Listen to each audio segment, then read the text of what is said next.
आज हम आपको बताने जा रहे हैं आर्यों के रहस्यमयी इतिहास के बारे में। आर्य सभ्यता की कुछ ऐसी बातें जिनके बारे में जानकर आप चौंक जाएंगे। तो इस वीडियो को अंत तक जरूर देखें। सबसे पहले, क्या आप जानते हैं कि आर्य कोई जाति या नस्ल नहीं थी? जी हाँ, आर्य एक सांस्कृतिक और भाषाई पहचान थी। संस्कृत में आर्य का अर्थ होता है श्रेष्ठ या सभ्य।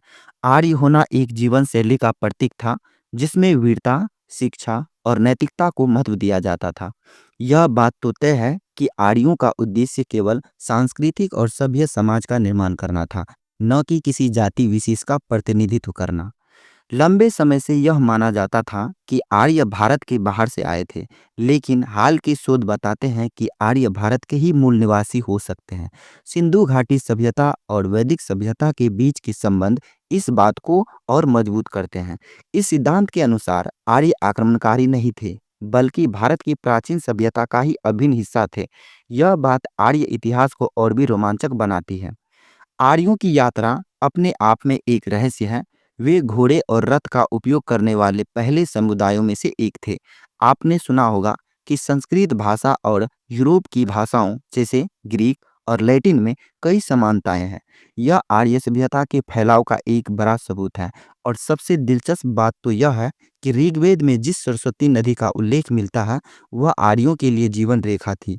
लेकिन यह नदी आज लुप्त हो चुकी है। आखिर यह नदी कहाँ गई? यह आज भी एक बड़ा रहस्य है। दोस्तों, ऋग्वेद और वैदिक ग्रंथ केवल धार्मिक किताबें नहीं हैं, ये विज्ञान, खगोल शास्त्र और गणित का खजाना है।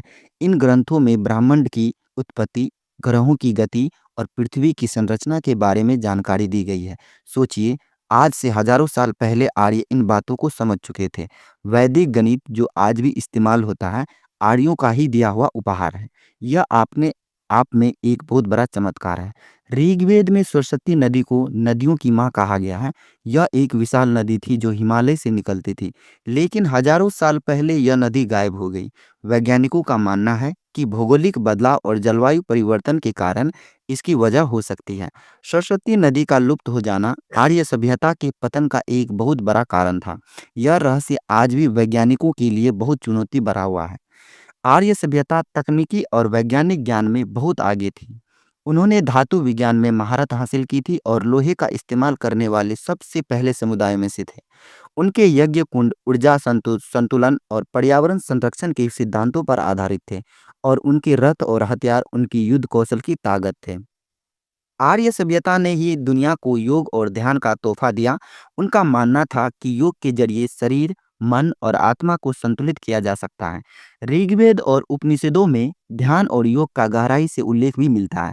आज पूरी दुनिया में इसे अपना रही है, लेकिन इसकी जड़ें आर्य सभ्यता ने ही दी थी। दोस्तों, आर्य सभ्यता का इतिहास जितना समृद्ध है, उतना ही रहस्यमयी से भरा हुआ है।